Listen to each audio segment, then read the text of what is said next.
Blackhand versus High Caliber, they're going to be wanting to really get after it right off the break. And both of the teams, or both of the pools, they've got good players in it. You definitely want to make sure that you're getting the appropriate pool that you want. That just makes it that much more important for today to make sure that going into it, you're going to be not that bottom two teams in the lower. Oh, yeah, and as we can see right here, this squad Blackhand, they are looking ready. They are vibing, feeling good. We got Drew Whitlock right on your screen right now. Drew Whitlock, the champion of the Spring Series LAN. He did it with Prosper and Emes at his side, and now he's went over to the other side. He said the hand is heavy. Heavy is the hand. I'm with Delina, Gronky, and Ink this time to see if he can be a back-to-back champion. That is what I'm going to be looking for. And then we've got the IGL himself, Gronky. He doesn't have Frag out this time to help him out in the IGL department, but I think he's got a pretty good lock on things right now, especially with Sabotage coming into the fold.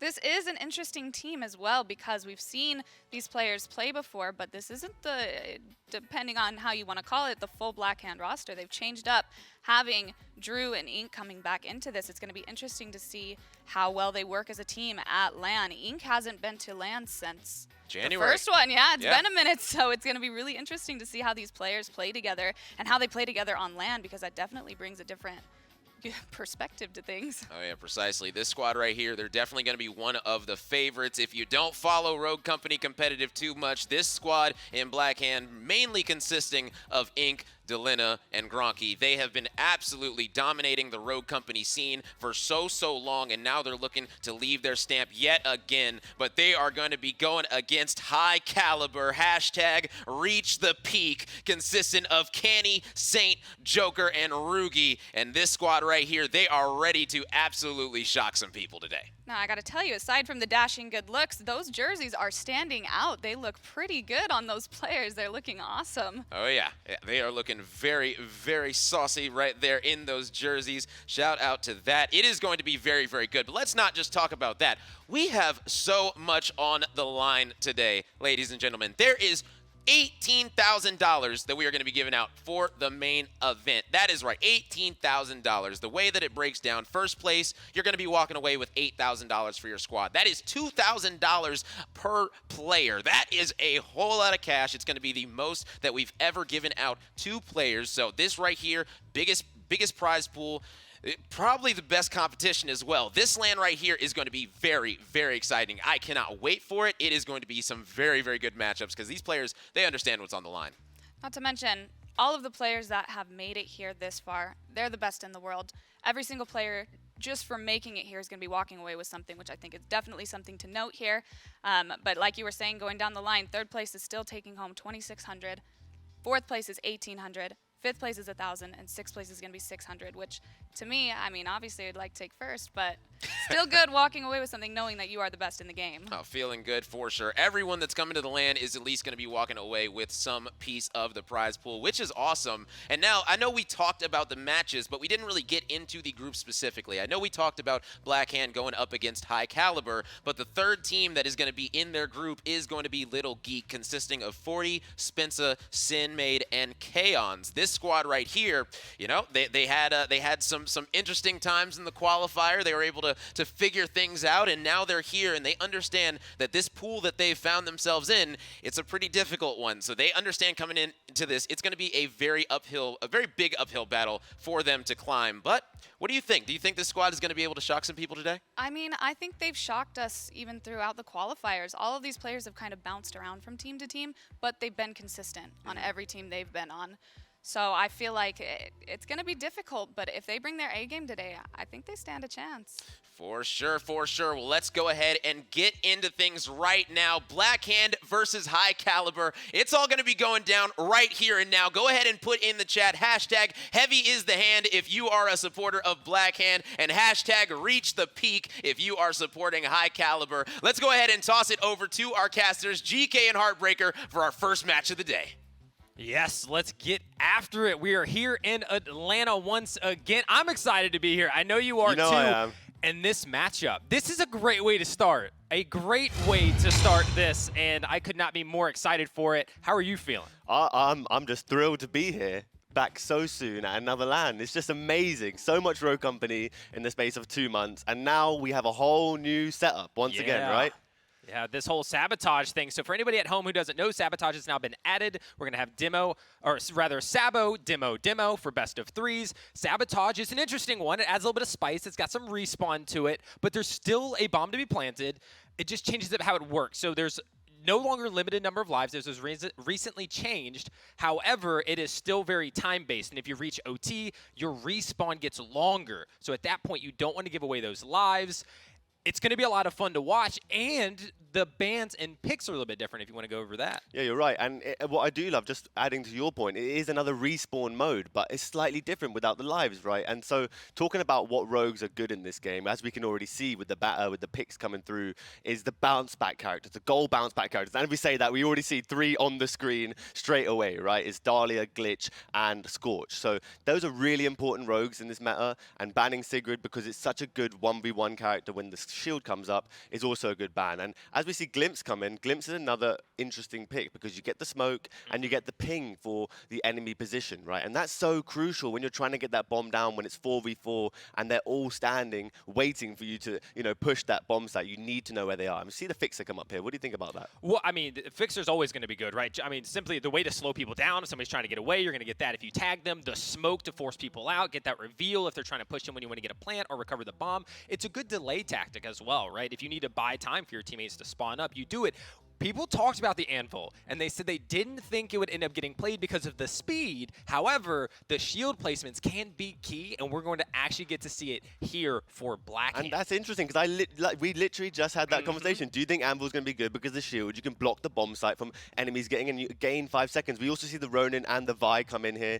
2 great rogues, another gold bounce back character, so that's all 4 on the map straight away. It's expected. Unusual to see not it picked first, so leaving it open for the other team, and it's weird that they didn't pick it either. So they must have a tactic coming into this, and they've got the glitch, they've got the Anvil, so the shield cannot be broken very easily. It's going to take a lot of gunfire and EMP work. How do you feel about Vi in this environment? Because so much utility, but sometimes it's like the slow ticking of it. You can just get through it, take 15 less HP, but you make the play. I think it's viable when you have a Scorch, right? Because then you have the double molly element, and so the Vi can, facilitate the Scorch gaining ground, and it's so annoying when you're double mollied in entrances and exits of bomb sites. So here we go, Heartbreaker. We're going into the first map of the RCCS once again.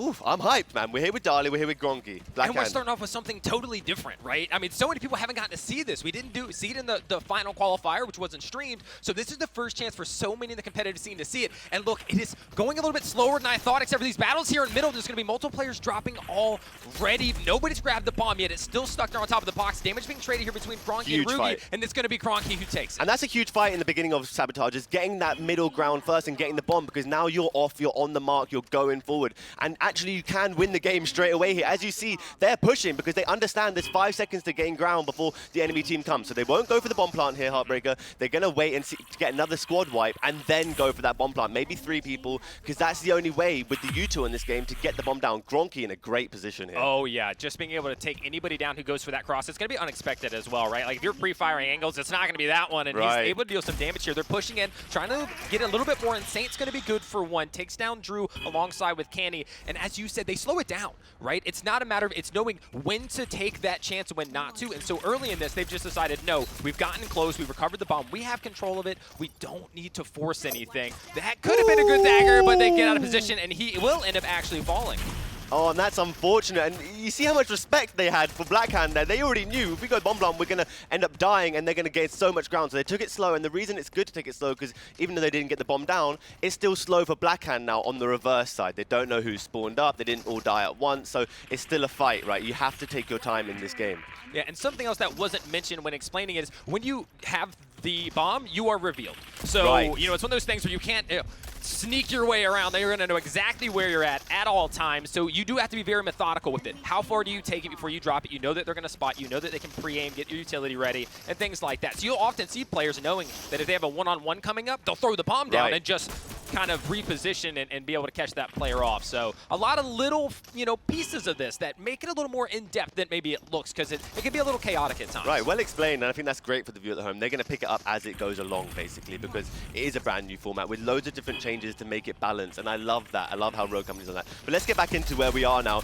High Caliber's had just a great start. They haven't moved from the spawn of Blackhand, and they're going to try again and again and again to get this bomb down, but Gronky up top is such an issue. I think they're going for the plant now, though. He is, Rugi, and he gets it down! Unbelievable heartbreak. As we speak, the round can be over just like that. We heard the bomb plant slight sound cue, and that gave us the information to see they get it down. And what a bomb plant. 1-0. You see Rugi really happy about that. He's been talking all the smack before this land, and rightfully so. 1-0 in the space of 4 minutes, right? High Caliber. That's a great start. That's the start that you want if you're High Caliber. You definitely want to be able to start off with some momentum. I mean, you can't argue Blackhand is the favorite coming in, right? They were a team that won the first lane, get second in the second one. They're coming in here looking to prove a point. Right? They want the revenge. They're like, hey, we didn't end up getting it. So coming out, being able to get a good start there is very, very important. Also to note, as you saw, once that bomb is finished being planted, the round is over. The bomb has to tick down. All you have to do is get the bomb and get it in there. But it looks like we're already seeing them get in here and try to take over the mid lanes. The bomb got picked up and dropped immediately, so no ground gained just yet. Right. Nobody really wants the bomb at that point because you're just showing where you are. It's all about just gaining that mid ground, and you can counter it by not actually going there at all. But as we see now, it's going to be Joker and that going the other way. They have swapped sides, and High Caliber get that bomb again, and they do have the best start again once in this match. But Delano, Gronky holding that down, Ink as well, they're pressuring each other. These guys have great comms on Blackhand. They get that kill all together, make sure no one dies, and they push forward. Now, we have Rugi and Joker waiting for them at the bomb site once again. Yeah, they really want to stop this push. That's what they did, right? They didn't extend. You didn't see them peek. It was just to be like, okay, they have to check these because you don't want to give up too much ground in one sort of run of it, right? They wiped you over on the other side, so you need to slow it down. Another thing is interesting to note is that the tier is in play, right? Wasn't at the last lane. It is here, as we can see, that Delano is running around hitting those taps. Right, and you know how I feel about the tier. The tier is absolutely magnificent weapon in this game. It brings so much gameplay, so much opportunity for getting a kill and allowing your team to push up forward because it's so easy to hit that shot, right? Double body as well. So efficient in killing people. But as we see, that was denied. That push was denied by from Blackhand against High Caliber, and now it's going to be the reverse, okay? They're going to try and take this forward again, but from a different angle. They're going to try and come from the front end. And I did actually like how they tried to come from spawn because it gives you that positioning over them. Good trade against Gronky and Drew, Canny there, both dying. Oh, that's a big dagger. Oh, just be able to take Delano right there off of that heady, which was, I mean, that's great cover, right? If you have Delano up there and he's able to pop some shots, like you're never getting that line, right? You're not able to push through, but that dagger from Saint shuts that down, and this could be an important 1v1 that we see right here. This could be very, very important.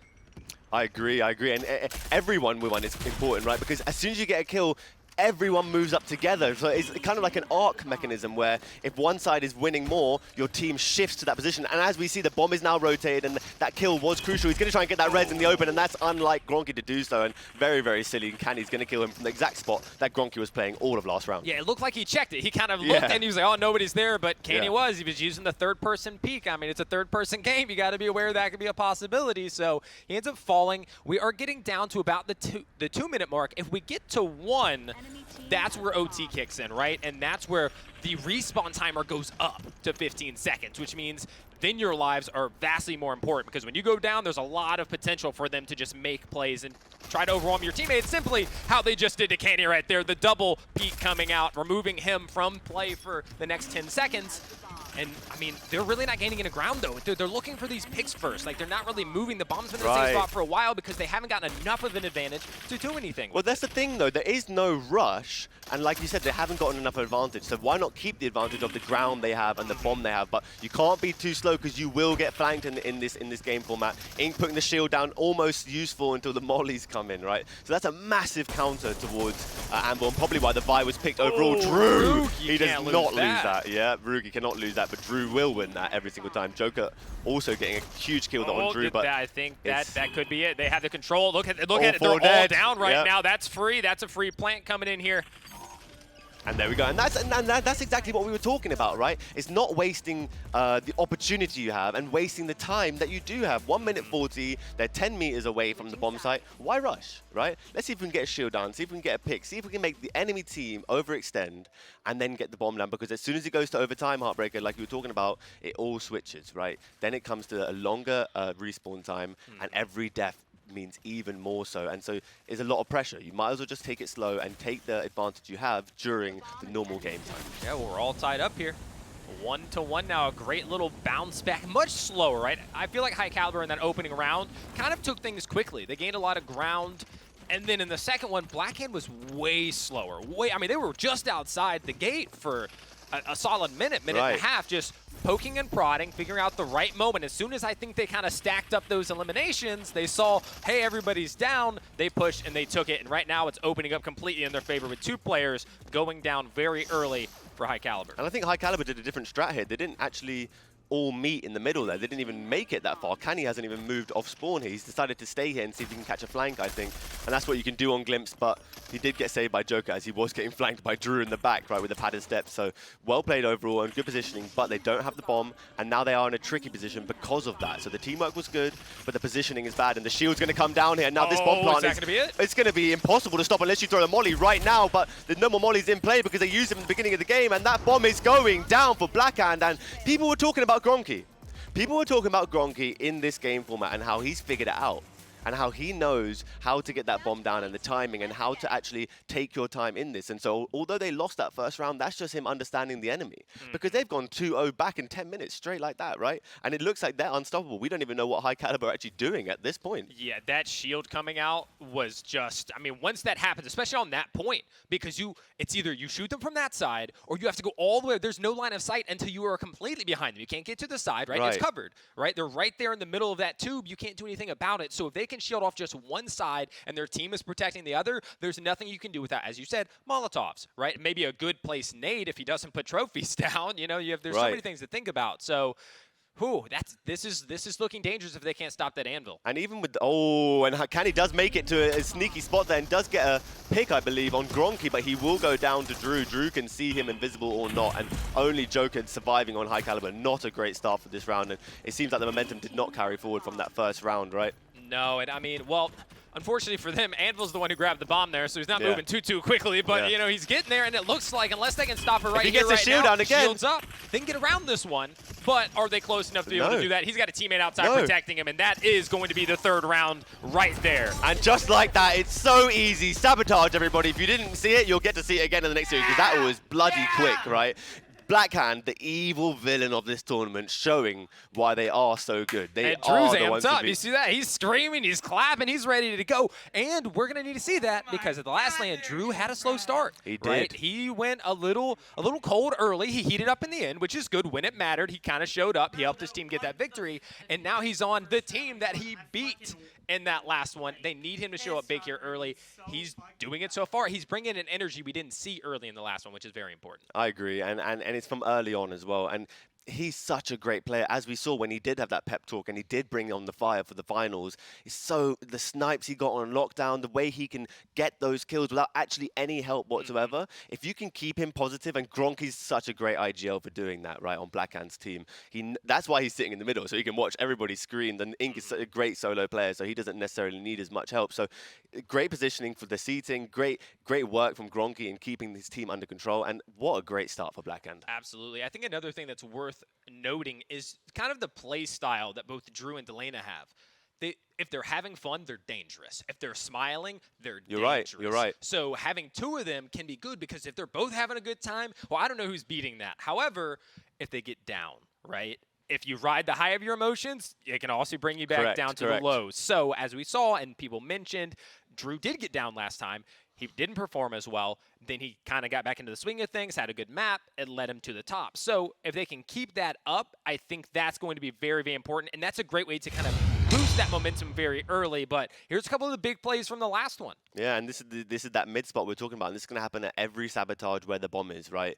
Do you go for the bomb or do you try and kill the enemy team who are trying to get that bomb as well? And so it's so important. This is another important spot where Gronky's sitting. It stops the bomb plant, right? And that showed true on both sides when both teams swapped over. So these little spots and little quirky things we'll start to figure out as Sabotage goes on. Another great kill from High Caliber, their teamwork and just clearing out the lanes together. It's all about working together and not losing a man on the way, as we can see from these replays. This first round, I mean, you really saw that. You thought, oh, High Caliber's in this. Yeah, like, I did. Good. I mean, yeah, and I don't blame you for it. They looked solid. They were taking good team fights, and then it all seemed to just fall apart after Team Blackhand got just a better hold on the game, right? And then they were, okay, this is how they're playing it. This is how their comp is working. Here's what we're going to do. And once those shields started coming out, it was a different experience all around. What's interesting about the shields, though, they weren't even that far forward placed. It wasn't like, oh, it was a shield. They risked the mollies every time. And the molly won't reach the, the plant zone. No, it was just right in front. And it was actually, like you said, they just wasted the mollies in trying to get the bomb or the early starts. And that's exactly what Blackhand wanted, right? Because that's the only way the shield works, and that's actually kind of embarrassing for High Caliber. You have 2 mollies, and you shield planted twice. What's really going on? I would love to see the downs at the time. I imagine, I'm thinking here, I mean, again, the brain of Gronky, that the call to rush in and put that shield down is probably when you've taken out, like, the Scorch and the Vi. Right. Right? Like, you see them down, even if the other 2 are up, you're just like, get in there now, because they can't molly you off. So just get in there, put that shield down, you'll plant before they respawn, and you're good. And you know what we actually didn't mention is they were probably glitch hacking at the same time the shield was going down, right? That's probably a lot of factors. Yeah, you know? That's probably why there was no mollies or no attempt to even destroy that shield or stop the bomb plant. It's because they actually physically couldn't. What a great strat, and it really only works on that map. So let's get into this next bit of the series. We're now going into Demolition, right? The spicy stuff over here, and straight into Canals. What do you think? Oh, so on this one, I think if High Caliber has a chance to take a map, it's Canals. It's Canals. Blackhand has arguably always been a little weaker on Canals than some of their other maps, so I do think that if High Caliber is going to take a map, it has to be this one, right? Like, they don't have another option. But this is the one coming in where I was kind of like, okay, Canals, even if they lose the Sabo, which I thought maybe they can take a Sabo, right? It's still new. They can catch somebody off guard. It's up in the air. But if they don't, they might be able to force a third here with Canals. I totally agree, and they're a really strong team when it comes to Demolition, and Blackhand are the type of team that will sit in a Sabotage 2v2 and wait for the time to go down, running around the map, figure out the spots, and how the mechanics of that mode work, and that's something that probably High Caliber didn't get the chance to do, and that's why it showed that they just got ran over once Gronky had figured out the formula of the enemy team. So Demolition is going to be very different because they have a solid team, High Caliber, and I think they can shine in this situation. Talking about their team, we've got 2 mouse and keyboard players on one team. I know you're a mouse and keyboard player yourself. How do you feel about that? Well, part of me is like, do it for us, the MK, the few and the proud. And the other part of me is like, no, if they do really good, I don't have the excuse anymore, right? I can't be like, oh, I'm MK, that's why, aim assist, and then they're going to go and win something, and I'm going to be like, well, hold on a second.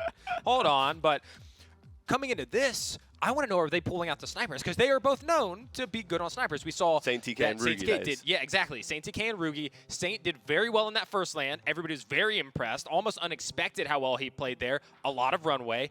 But we also know that Rugi kind of made his name being a sniper, but he's also very dangerous with like a DMR, right? So I'm curious to see what we see coming out. We are going to see the first ban coming in, and that is going to be Scorch from High Caliber. And that is a usual ban for Demolition, especially this map, because Scorch is so hard to move once she's posted up and got her tenacity and got the golden bounce back. Plus the EMP is so strong against a fixer of sorts, and Sigrid is something that an EMP is good against, as we see that getting banned as well.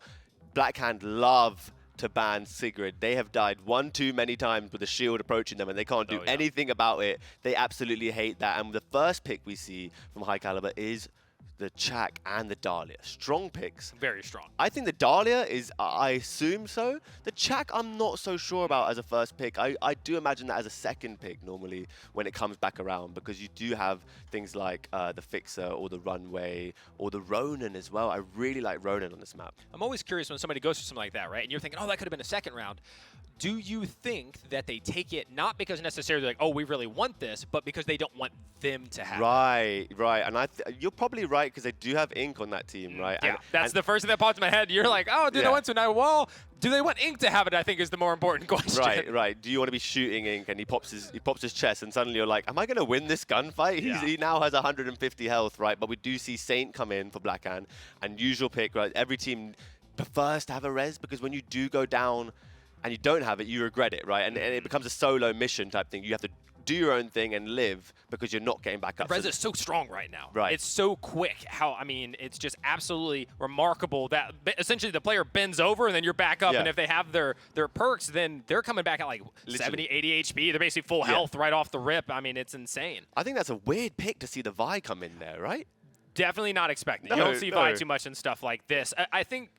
Oh, we're not. Okay, so it did swap over. It's Fixer because I was about to say, oh, they grabbed Ronan and they got the intel, so Right. that's great. But I mean, then they would have left Fixer, so I don't really blame going and Especially as we coming talk up with about that. high caliber with 2 players who can play that. But talking about those picks just quickly, the Ronin is what I was going to mention. If they have the choice to do that, then Ronin is going to be picked by Saint TK, I believe, because that's his favorite rogue in the game. As we talked about yesterday when you won that who's the player competition, you know, all those type of things we were doing in our spare time. And Rugi's going to probably play the Fixer, so that's a great pick. Dima's come in, and Juke did not get banned here. Unbelievable. And so on a map like this, I think, so yeah, you can knock people off of that. I think the intel that Juke gets is what's so important. I mean, like all these angles, all these corners, and you're just toss out the drone. Oh yeah, you're over there. Toss out the drone. Oh yeah, you're over there. And if you follow them and they go to shoot them, you're distracting them. That's the power of Juke. Some people see like, oh, it's not that good. It might not. No. It's not how hard those things hit. It's what you can do with them to give you that advantage. It's basically another player shooting them in the back, essentially, right? yes. And you got to use that opportunity because it is quick to break those drones now that people know how to use them. But we're going to come straight into this, right? 0-0, first round of the map that we think High Caliber can take off of Blackhand, and they're going to play Orthodox, right? They're going to go to the B bomb site and they're going to try and clear out inner, and they're going to take their time because they know what rogues they're coming up against. You know, if they get caught in one spot, the Dema ult's going to come, they're going to be out of position, and Nade's going to come in and they're going to die, right? So we see Gronky holding that down as we talked about. There's already a drone there. There's a Vibe Boys and a drone, and High Caliber are now thinking about it. They only have 40 seconds left. Yeah, I mean, with the way that this short area is set up, I don't know if I'd go through it. You know that there's I a wouldn't. Vi here in the cut, so you know they're going to stop that, but they're not us, so they're going through with it. There's going to be these drones, but there's that repulse, and then the molly comes out, so you force them back. Now they have to regain the ground, but they can't. There's a Molotov, which forces them to quickly play over here towards long because, well, there's 20 seconds left, GK. Right, but you know what that does? It does tell them that there's so many rogues there with the molly coming out and the rappel gun to push them away. And the Canny moves that straight to long and gets a kill, and he pushes again. He doesn't get the second kill. Where is his teammate? Saint TK jumping around as if it's a whole different game altogether, and Blackhand too strong to break. So I'm just thinking if Candy had somebody there with him, when he gets that first one, they push on because you know you need to clear it, right? If you don't clear that, you go to plant the bomb, they're taking you out anyway, you're on limited time. He runs around right here, he loses this fight, and it's like, well, where's the teammate to get the trade? He only has 32 HP. Who's there to clean up Delana? Well, there's nobody, right? There was too much of a gap. I don't know if there's a miscommunication when maybe Candy called, let's just hit long, and the other people were like, we're going to stay short. Yeah. Because that did not work out as I think they thought it would. I think that's communication. I think you're right, and Canny probably saw all that util, calculating there's so many rogues in this corner, let's just flood long. We only have 25 seconds, but that's the problem, right? When you leave yourself so little time, you can't do anything, and there's so much util left in the game, you're actually going to be stuck either way, and that's probably what happened to his teammates. With a composition like the one Blackhand has, I don't think they can wait and spend that much time, but not being able to punish Drew right there. You have 3 in middle, and he's able to climb through the window. I hate this strat. 2 players going there through. They're able to get one, but Ink's there for the trades, and he is cleaning them up. That Rez is coming through as well. Both teams getting players back up. This has been chaos, and it's brought us to this 2 versus 2. Right, Rugi taking out Gronky, Saint taking out Joker, taking out Ink. It's like one after the other, right? It all happened in the space of 2 minutes. It's not my favorite strat to do that because it's so 50-50, right? They know exactly where you all are. You're going to go mid to cut. 2 people are going to come from cut and pinch that together. But it did seem like that was a fruitful attack for them. So well played ultimately, but risky. The molly, I think that actually works because they get in there and they do get the trades in a 2 versus 2 situation. Right. Now imagine if there was 4 attacking versus only 2 because the other 2 are stuck on their side of the molly. So I think that molly slowing them down. Exactly. Yeah. It was close. They did get them, but it was a 2v2. Both players end up getting reses off, and then they're back into that situation. So I like the idea, but you're right. You either have to be perfect about it. You can't get caught off, and that's why when we're talking about wasting time here. If they go too long, they can't do that because of that utility, because of the mollies, because of the demol, because of the juke. Right. You simply can't wait that long. Right there, he cracks it, you just repulse and get out. Yeah, and as we saw as well, Drew did jump over that mid wall, so they probably thought only 3 or 2 people were going to be on the right, but Drew's too good. He'll shoot you through that smoke and he'll throw you to it. And Candy does get that down straight away against Ink. Ink's going to get right back up with that Saint drone. Saint TK taking it again, but he will get picked as well. It's trade for trade, and Blackhand with another round in the space of a minute and a minute. Not even near full round potential for High Caliber. They need to change this up. It is a very defense-sided map, Canals. We do know that, but they did have first pick. They did get the rogues they wanted. They're playing the meta they chose, right? So they've got to do better and potentially go to the other bomb site. Yeah, I mean, what we're seeing right there is they come up short. He gets that opening pick, immediately gets traded. Then the res comes back. They have to focus on that person. And at that point, everybody's rotated. What they're doing so well on the side of Blackhand is how quickly they are rotating.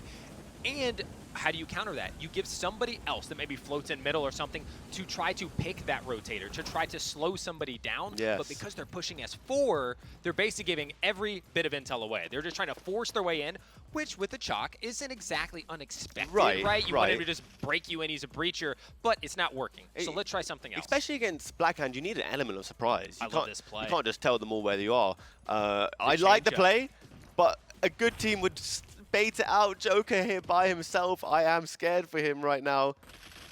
And he's just going to fall instantly. And what did he really expect? He just kind of went for it, thinking, you know, this might be a pickup game or something. No, this is we're at a LAN event, buddy. You cannot do that. It was a change of pace, GK. And I mean, here it is. There's the flank that I was talking about. That's Finally. exactly what I wanted to see. But you've already lost your healer over there towards long with Dahlia going down. I appreciate the sneaking the res, but they're not letting that happen. Comes around the corner, dropping that RB and just dealing damage on top of damage. But going back to that round, I think the reason, you can say, oh, Joker, how you're not doing this, and that's because they kept playing heavy cut. They kept playing heavy short. So being able to do that and catch them off guard, change that pace up, reposition is great. And now we get to see what they're thinking with this heavy lead, because we're going in for a listen-in with Blackhand. Hey, Bridge, I'm jumping mid. All right, there we go. Stop. No, I'm telling you, we catch them off guard this round. They're fucking scared. Like, what? They are scared. I ain't gonna lie. Bro, You saw fucking Joker. we do it next. Like, no, don't do it. No, Do it this round. All right, fine, do it. Fine, do it. What are we doing? Short? I'm jumping up mid. Yeah, sure.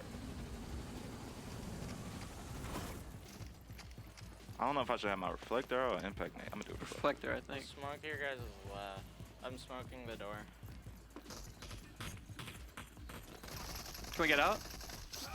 He's in the water. I got stuck. You're good, you got drone.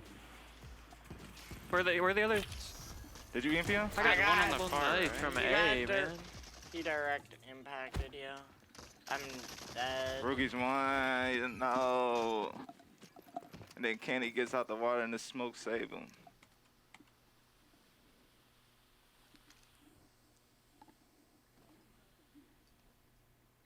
One's far A. Like on site now. Ronin's on site. A. You have a demon nuke, almost EMP.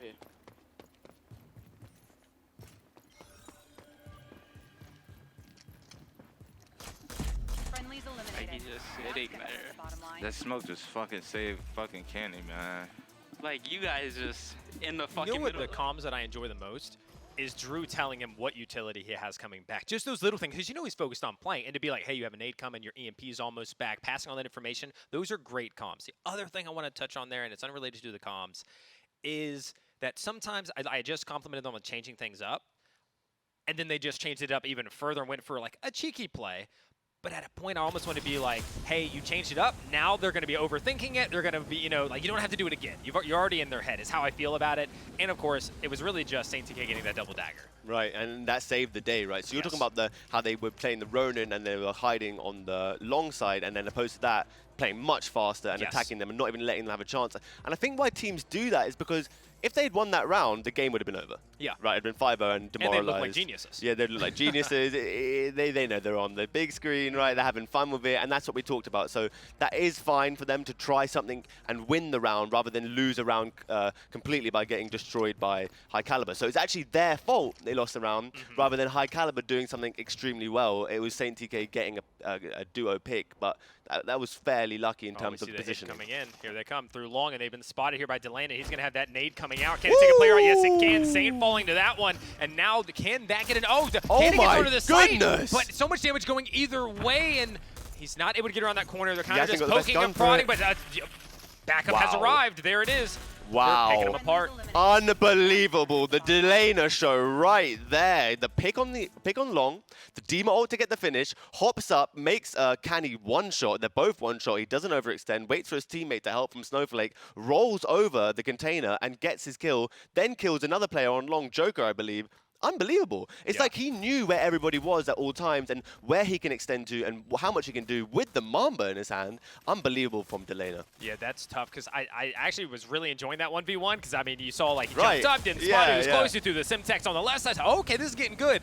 And then the teammate showed up. As we talked about, the rotations are so quick. I mean, the speed with which, I mean, they pushed up and then all of a sudden the whole team's there. They're helping. Delana's not on his own, although it looked like he was handling himself just fine regardless. Yeah, he was. And 5-1. Here we go. First round of the second half, and we need something out of High Caliber. You know, we said that if there was going to be a map where they could show that they were at this level, it was going to be this one. And right now, we are not seeing that. It's not looking great, but it is Canals. And if ever those map is favelas and Canals where you can bring this back on the defense side. And we've seen it so many times before. And they have got the Blackhand halted up, just like they were halted up on the first round. So let's see if they can make something of it because they don't have the same rogues. They have a slightly different set. So it's going to be a different way of approaching this with the Fixer and the Smoke, but we do see Blackhand already rotate because they've got control of cut, and that's the first mistake that High Caliber has made, is they've given them cut off the first round, and Blackhand have already rotated.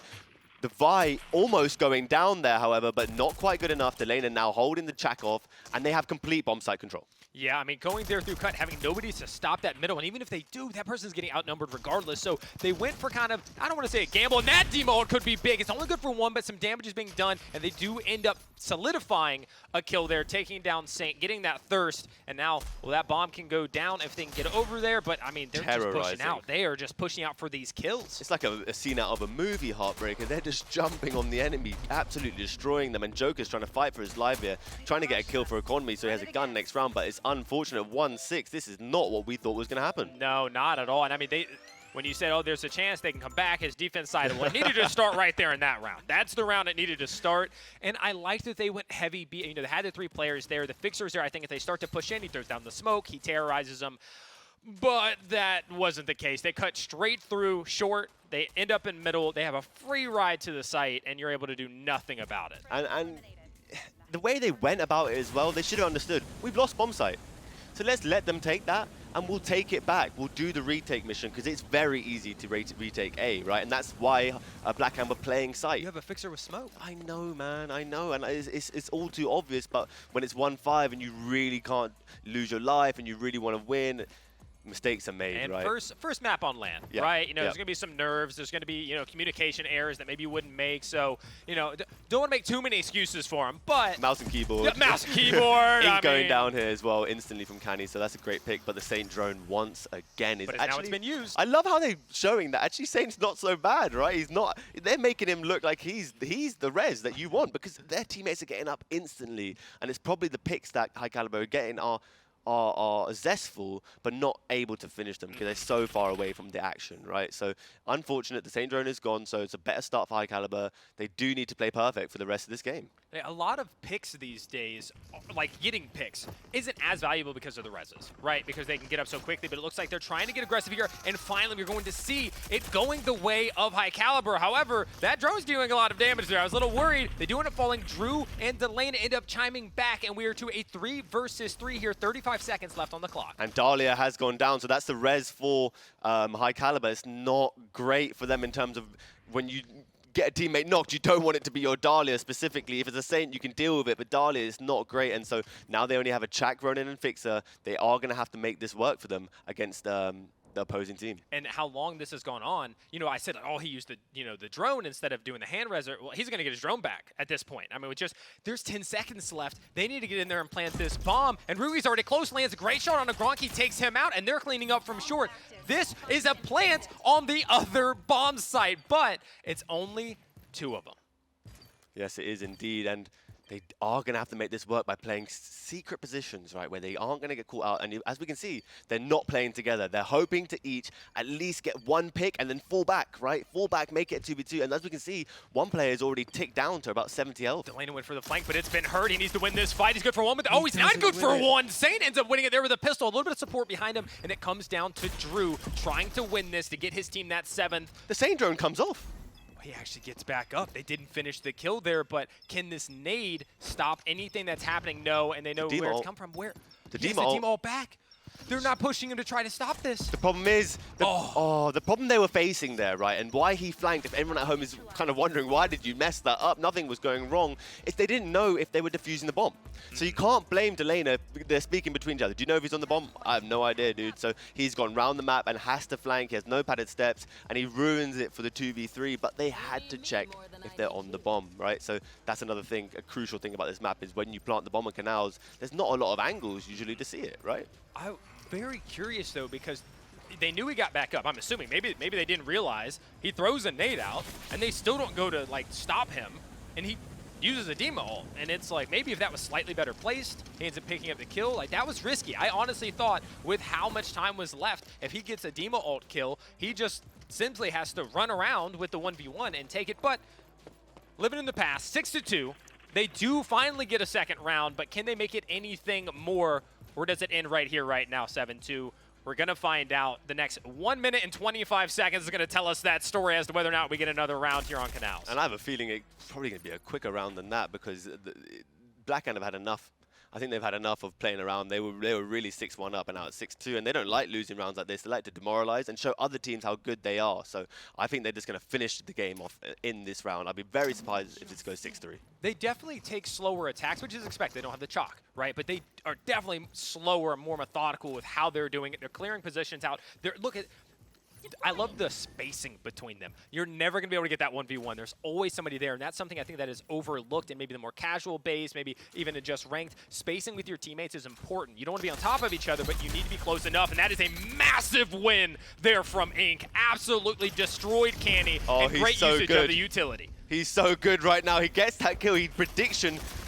And then he goes for the long pick and hits the other guy 90 on long, and it's just a fixer left. That's Rugi, and we can talk about what just happened there. Ink. He knows that somebody likes to play there. He knows they need a pick so they can win a round, right? So he just quickly dashes towards it, checks it, and now he leaves Rugi in a 1v3 by himself as they clean up the rest of the team, and Rugi is middle, I guess. Yeah, we talked about Rugi needing to do something special to show in this land, but this is going to be something he needs a big performance out of, and he's not going to get it. He can't overcome that, and that is a quick 2-0 victory here for Blackhand. I mean, that is just the way that you want to start it if you're Blackhand, but High Caliber, you're definitely going to be feeling a little down. You're taking on one of the best teams in the game, undoubtedly, but you probably wanted it to be a little bit closer. There's no doubt about that. Right, and something we talked about as casters before this game is it's actually one of the most important games of the day, of the weekend, because that team, High Caliber, is seeded at 3, right, in how good their team is stacked up, and Blackhand is 1. So if they had taken that win, they would have advanced into a better stage in the later of this tournament and wouldn't have had to play potentially the best team of the other group, right? And it gives them a better chance of getting to that finals. So it's very unfortunate they've lost this match. It was really huge for them. It is, because it has that sort of domino effect. You know, you play in this one, whoever wins this one sets himself up for a better run through the tournament. High Caliber really needed that. Aerial Rise is the team that you're kind of expecting to play on the other side. If you end up losing it, that's not who you want to play, given, well, the core is who won the last, right? So it's not where you want to be, but it's the first one. There's still potential for High Caliber. You can't count them out. They're a capable squad. They went against arguably, I mean, a top 1, top 2 team here at the event. So it's going to be very interesting to see how it plays out, and we'll find out very shortly when we come back from this break. Welcome back, Rogues. We are here. I've got Mr. Atsoka with me on the desk now. Captain. You're right, Captain. I'm sorry. Captain Atsoka, let's talk about that last match. Oh, let's get into it. Let's talk about it. You got to keep in mind, though, that we literally have I don't want to say one of the best teams here at the LAN, but I'm going to go ahead and say it. Blackhand is one of the best teams here at the LAN, without a doubt. And so far, they are proving that with that first game, their ability to move in unison, as they often do, but not just being able to do it in the standard demo, but being able to get it done in Sabotage as well. That, to me, speaks volumes to how well they can play in multiple game modes. I think they really showed up on that last Canals map as well, because as we've seen in the past, they really haven't done as well on that map. So I'm going to be honest, I thought it was going to go to 3, but seeing how they won that Canals map, it was pretty incredible. We saw some amazing plays by Delana. Honestly, the whole team. Delana went crazy on a few of these, as we're seeing on our screen, but the whole team really showed up. No, they absolutely did. But, I mean, we can't talk about Blackhand without talking about Delana. Of course, hashtag Delana don't die. Coming in with the Dima. Again, they called it on the desk. They called it during the cast. It was the Delana show, really just popping off, coming through in clutch. And we also got to talk about this Saint pick. These were some of the most clutch reses that I think I have seen, at least in recent time. Because, again, you know, when we're talking about the support pick, more often than not, you're going to see the Dahlia. But with this Saint pick coming through, it honestly was able to out-support and out-res the Dahlia on the other team that was coming from high caliber. Talking about the picks, I quite frankly think that they were able to outpick them altogether. Yeah. They're running a Fixer into a Dima. I mean, they let Juke get through. I feel like there were a lot of mishaps that happened there as well. They most certainly were. And honestly, speaking of, you know, we're talking about Blackhand, let's get ready to throw to an interview for one of the players from Blackhand over there with Sonic. All right, and thank you very much, Cap, for that transition. I appreciate you. And I am here today. We're going to call this Sonic's Ring of Winners. And so I have Drew here today with me. And so, Drew, first question, I guess, how are you feeling today after getting that nice victory there? I'm feeling amazing because we've been scrimming them like every day, and they've been getting better and better. We think they're the second best team here. Okay. That's a pretty valid opinion, I would say. And so with that being said, I got to be honest with you, Drew, not too used to seeing you play a Rez character. And so I wanted you to just tell us about how exactly that made you feel, you know, really going and doing well in that role in particular. So like I've been telling my team I want to play Rez because I've never played it, and everyone says I'm very bad at it. So I got to prove people wrong. People think I'm like the worst Rez, and it helps my team if I play Rez. Okay. So I'm just doing that. Okay, fair enough. And I guess another thing I wanted to talk about is specifically is what exactly, how do you feel about the whole Anvil pick? Do you feel like with that being played, because obviously a lot of people like to avoid it, do you think now with that being played by Ink and you guys winning so effectively, will that be kind of copied by others in the future? People will definitely copy it the rest of the land. Okay, fair enough. Well, hey, I appreciate you, Drew, for stopping by and having a chat with us. And so I'm going to go ahead and send it back to the desk, and we'll be back to you.